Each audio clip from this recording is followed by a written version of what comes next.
뭐 기제사가 있다, 꼭 뭐 스님이 좀 왔으면 좋겠다 해서 우선을 여기 우리 법련사에 내가 둬야 되지 않냐. 왜냐하면 법련사에 여러분들이 없었다라고 하는 것 같으면 제가 오늘날 어떻게 지금 이렇게 사회부장 일을 할 수가 있겠습니까? 그래서 항상 여러분들한테 감사한 마음이고 또 여러분들 늘 우선순위에 두고 있는데 또 피치 못한 일이 또 있을 수가 있습니다. 그럴 때는 조금 양해를 하고 우리 주의심이 정말 바쁜갑다 이렇게 좀 마음을 내시고 이해를 해주시면 제가 더 열심히 하지 않겠나 하는 생각이 됩니다. 좀 그렇게 이해를 좀 해주실 거죠? 네.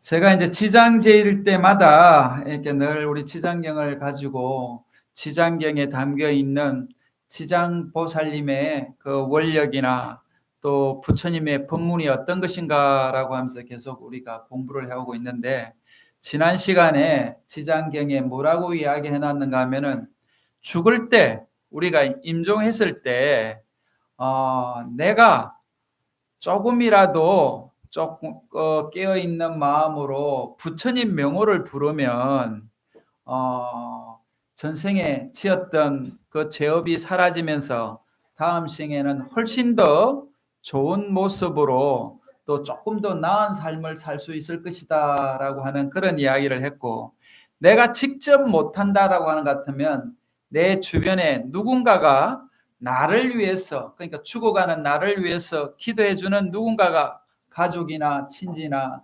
또 아는 사람이 기도를 해준다면은 그 공덕이 또 내 죄업을 소멸시키고 조금 더 나은 삶이 될 것이다 라고 하는 이야기를 지난 시간에 했습니다. 그래서 왜 우리가 죽을 때 또 죽음에 임박했을 때 부처님 명호를 불러야 되는가라고 하는 것은 이게 자명한 이야기입니다. 그래서 제가 며칠 전에 어떤 스님을 만났는데 그 스님이 자기가 직접 체험한 이야기를 하시더라고요.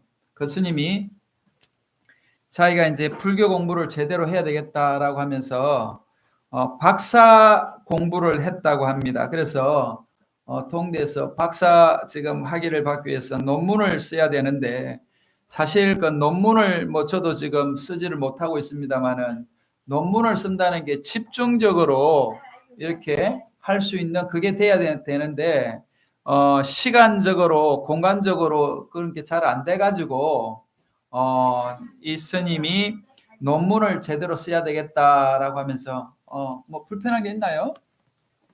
그러시구나. 예.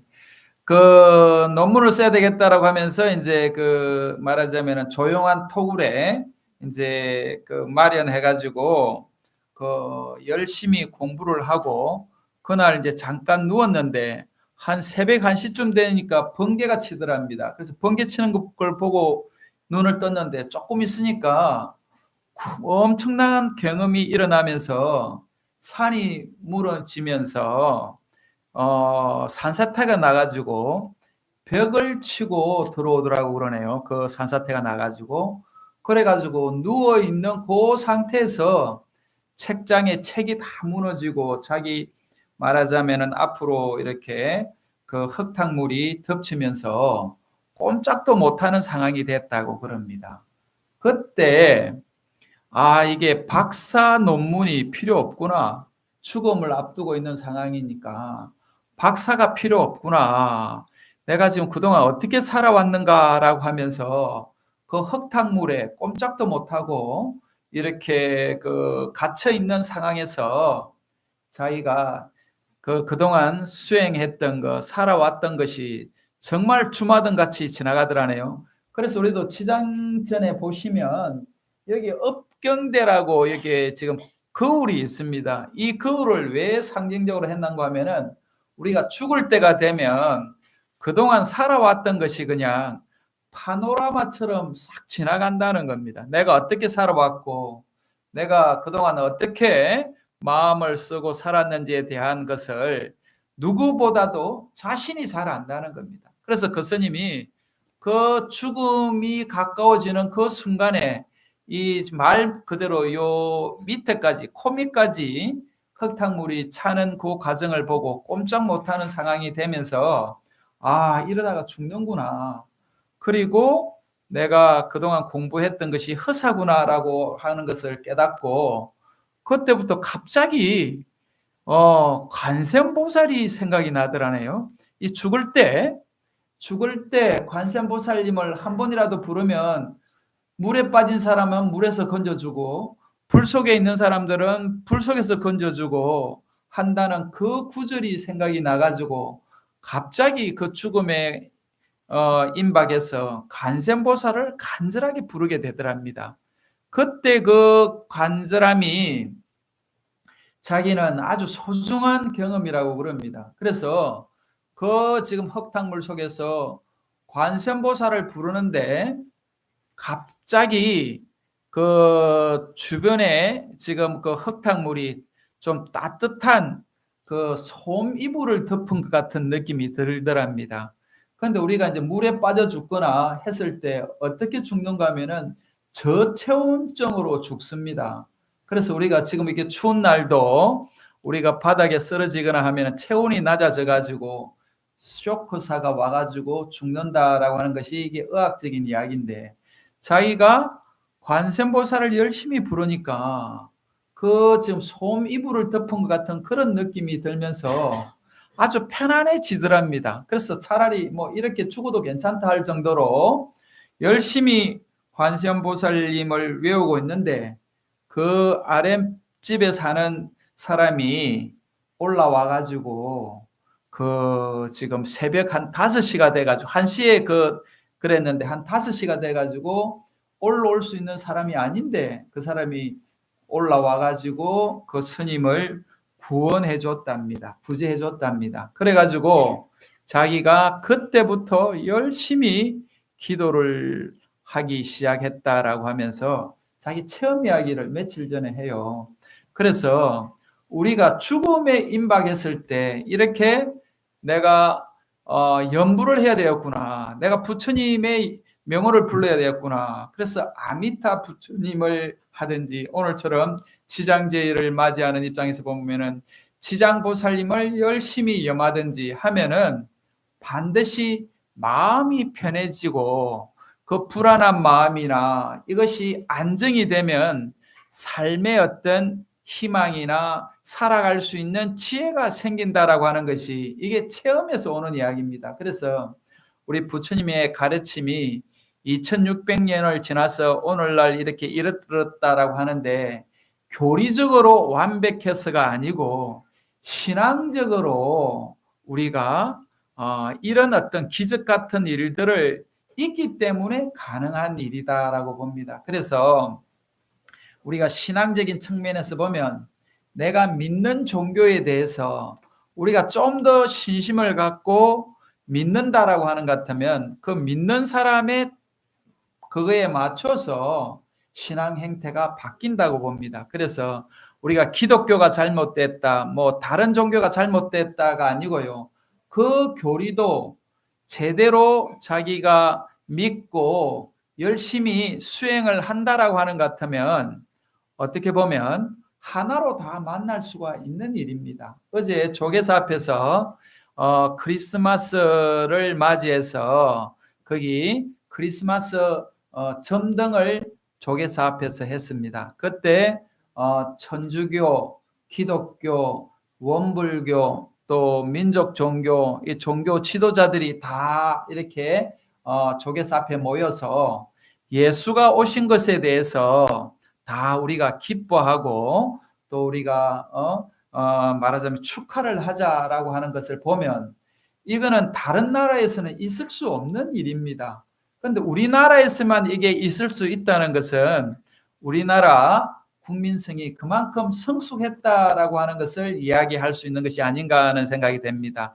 그리고 특히 우리 불교에서 또 불자들이 이런 마음으로 조계사 앞에 지금 성탄절을 맞이하는 그런 행사를 할 수 있다는 것은 불교만이 가능한 일이지 않나 하는 생각이 됩니다. 그래서 우리 불자라고 하면 좀 더 큰 마음을 내야 되고 또 좀 큰 믿음을 가져야 되지 않겠나 하는 생각이 됩니다. 그래서 아까 우리가 죽을 때 이렇게 부처님 명호를 부른다라고 하는 것 같으면 우리 다음 생은 걱정할 필요가 없다라고 하는 것 같으면 우리가 가장 두려워하는 것이 죽음이지 않겠습니까? 그죠? 그런데 그 죽음을 우리가 두려워하지 않고 죽음을 담담하게 맞이하고 죽음을 극복할 수 있는 이 마음을 낼 수 있는 것인 우리 불자들이 정말 죽을 때 내가 부처의 명호를 부른다고 하는 것 같으면 내가 편안하게 다음 생으로 이어진다라고 하는 이런 마음을 우리가 낸다라고 하는 것 같으면 우리 보살님들이 삶이 달라져야 됩니다. 달라질 수밖에 없습니다. 왜냐? 이 삶이 끝이 아니기 때문에 다음으로 이어지기 때문에. 그래서 이 지장경 다음에 보면은 무슨 이야기를 하는가 하면은 조금 주변에 베풀면서 살아야 되겠다. 내 혼자만의 삶이 아니고 내가 누리는 이 모든 복과 내가 누리는 모든 이 지금 행복이라고 하는 것은 많은 사람들과 다 연결되어 있구나. 그러면은 내 혼자 즐거워해야 될 일이 아니고 모두 다 즐거워해야 되겠다라고 하면서 이 지금 12월을 맞이하는 이 추운 계절에 누가 주변에 추워서 떨고 있는 사람이 없나, 또 배고파서 힘들어하는 사람이 없나를 둘러보면서 그 힘들어하고 어려운 이웃을 돕는 것이 이 부처님을 백날 공양한 것보다도 더 공덕이 크다라고 지장경에서 또 이야기를 합니다. 그런 거 보면 제가 다음 시간에는 이 보시공덕에 대해서 제가 말씀을 드릴 텐데, 그렇게 보면 이런 어떻게 보면 시국이 지금 어지럽고 시국이 뭐 하수상하다라고 이야기를 하고, 또 지난번에 또 이제 어떤 분이 우리 법륜사에 오는 분들 입장에서는 법문 들으러 왔는데 부처님 법문이 소중해서 또 기도하러 왔는데 왜 스님들이 정치 이야기를 하냐라고 이야기를 하면서 또 정치 이야기를 좀 안 했으면 좋겠다라고 하는데, 정치도 마찬가지로 정치를 잘 해야지 세상이 좀 편안하고, 어떻게 보면 정치를 잘 하실 수 있는 것도 부처님의 가르침을 잘 따른다라고 하는 것 같으면 아무 무리가 없을 것입니다. 그래서 지금 우리 총무원장 선생님도 정치인이 오거나 누가 오거나 5분 명상만 좀 제대로 좀 하시면 정치도 훨씬 더 편하고 국민도 훨씬 더 편해질 것입니다라고 하는 이야기를 늘 강조하십니다. 그래서 우리가 이 어지럽다라고 하는 것이 가만히 봐보면 다른 나라가 아니고 대한민국이지 않습니까? 그죠? 그 다음에 우리가 살고 있는 우리 지금 집안이라는 겁니다. 그래서 우리가 아무리 힘들다, 또 누가 문제가 있다라고 이야기하는 것 자체가 그 사람들이 다른 나라 사람들이 아니고 우리나라 사람들이고 또 우리 지금 가족이다, 우리 이웃이다라고 하는 생각을 갖는다라고 하는 것 같으면 지금 누구를 비난할 수 있는 것도 아니고 누구를 잘했다라고 할 수 있는 것도 아니고 다 우리 지금 대한민국이 잘 돼야지 우리가 잘 되고 또 우리가 잘 돼야지 대한민국이 잘 된다라고 하는 것 같으면 그 정치하시는 분들이나 또 우리가 둘이 아니다라고 하는 부처님의 동체 대비 사상을 우리 불자들이 다 이렇게 마음을 갖고 있다라고 하는 것 같으면 자다 우다하고 싸울 일이 아니고요, 여다 야다하고 싸울 일이 아니고, 정치하시는 분 입장에서는 여와 야가 있고 자가 우가 있겠지만 우리 불자들 입장에서는 자와 우가 있을 수가 없는 거예요. 왜? 동체이기 때문에. 그리고 그 동체 안에는 동체라고 하는 그 마음이 있다라고 하는 것 같으면은 우리는 다 한 가족으로서 정말 엄마와 같은 아버지와 같은 대자대비한 마음으로 우리가 서로를 보다듬을 수가 있는 겁니다. 그래서 우리 불자들이 법륜사 안에 들어오면은 네가 자냐 우가 네가 우냐가 아니고 저분은 자 쪽에 좀 편향된 생각을 하는구나라고 이해를 하고 이분은 우쪽으로 조금 편향돼가 있는 생각을 하시는구나. 그러면 우리가 자와 우가 다투지 않으려면은 정말 중도적인 입장에서 우리가 화합하면서 살아야 되겠구나라고 하는 것이 우리 불자들이 갖춰야 될 마음이지 않겠나 하는 생각이 됩니다. 그리고 이제 정치에 관심이 있는 분들 입장에서는 정치가 좌쪽으로 가야 된다, 우쪽으로 가야 된다 하고 치열하게 이렇게 토의하고 또 서로 격론을 통해서 합의를 도출해가는 이런 과정들이 우리 민주주의에 성숙된 그런 논의 과정이지 않겠나라고 이렇게 보면 우리 불자들이 훨씬 더 성숙하게 그분들한테 이렇게 큰 마음을 낼 수 있지 않겠나는 생각이 됩니다. 그래서 오늘 지장 제일날 오신 우리 불자님들 입장에서는 정치가 이렇다 저렇다가 아니라 우리 지장보살님이 어떤 생각을 갖고 우리한테 가르침을 주고 있는가라고 하는 이런 마음을 내는 것 같으면은 우리가 엄청 지금 따뜻하지 않나요? 그래서 지장보살님이 다른 이야기를 하는 게 아닙니다. 정말 죽을 때 우리가 부처님 명호를 한번 부를 수 있는 그 수행을 하기 위해서는 평소에 잘 살아야 되는 거죠.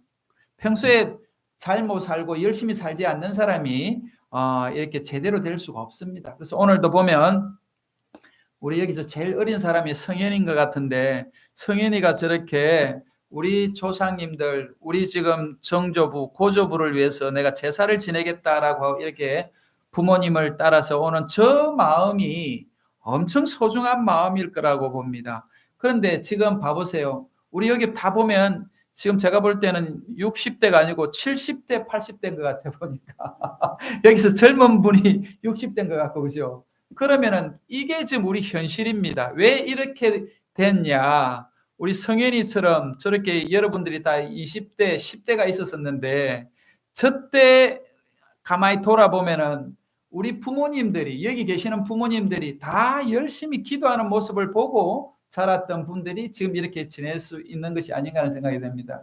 그래서 우리 지금 성현이도 내가 어릴 때 또 내가 법륜사 가서 내가 기도했지 저 기억 때문에 아마 성현이가 성장했을 때는 또 우리 조상님을 모셔야 되겠다. 우리 또 아버님을 내가 잘 모셔야 되겠다. 우리 할머니를 잘 모셔야 되겠다는 마음이 생길 거라고 봅니다. 근데 이게 지금 왜 우리가 대가 끊어지게 됐는가 하면은 우리가 교육을 제대로 못한 거예요. 니는 절에 오지 말고 공부만 해라. 니는 절에 오지 말고 내가 열심히 기도할 테니까 니는 열심히 일만 해라. 그러니까 그 사람들이 일만 하고 공부만 했더니 지금 어떻게 됐나요?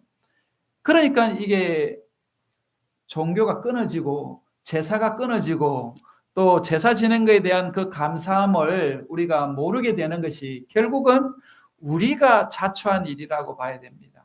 그 정치가 왜 이러냐라고 이야기하시는 분들 입장에서 보면 그 정치인을 누가 뽑았나요? 우리가 뽑았잖아요. 우리가 뽑은 사람들을 지금 우리가 올려놓고 우리가 지금 욕하는 것처럼 우리도 마찬가지고 우리 자식들을 우리가 제대로 교육을 안 하고 제대로 가르치지 않았기 때문에 지금 이런 모습으로 되어버린 거예요. 그리고 이 가장 큰 문제는 저도 항상 여러분들한테 이야기하지만 우리 스님들이 또 종교인들이 제대로 이렇게 교육을 안 했기 때문에 이렇다라고 생각이 됩니다. 그래서 저도 이제 나이가 들고 또 이제 조금 이렇게 절에 이제 오래 있다가 보니까 이게 스님들이 그동안에 제대로 교육을 못했구나.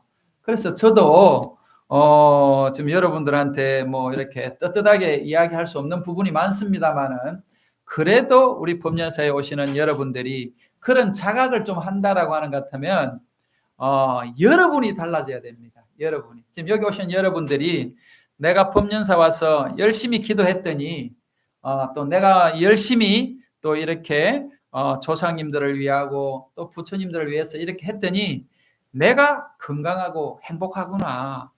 그리고 우리 지금 할머니가 또 우리 어머니가 절에 갔더니 정말 마음이 이렇게 편안해가지고 우리 가족을 이렇게 대하는구나. 이런 마음이 된다라고 하는 것 같으면 뭐 정말 좋은 이상적인 신행생활이 되지 않겠나는 생각이 됩니다. 그래서 부처님의 교리는 완벽합니다. 부처님의 교리에 대해서 누가 시비하는 사람이 없습니다. 그런데 우리 그 부처님의 그 완벽한 교리 속에서 우리는 신행생활을 제대로 한다라고 하는 것 같으면 아까 이야기했다시피 죽음을 걱정할 것이 없고 죽음을 걱정할 것이 없기 때문에 삶을 걱정할 것이 없습니다.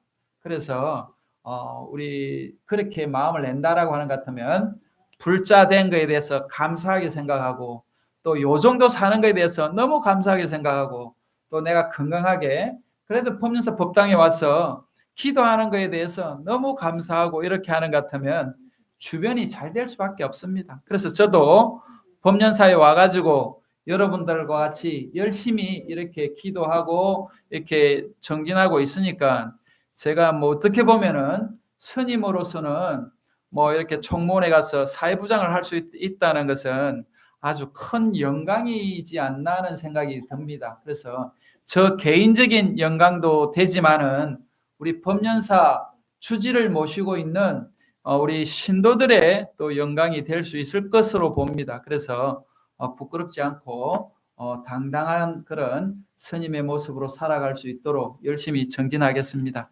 감사합니다. 제 지내도록 하겠습니다. 영달 향해 자리해 주시기 바랍니다.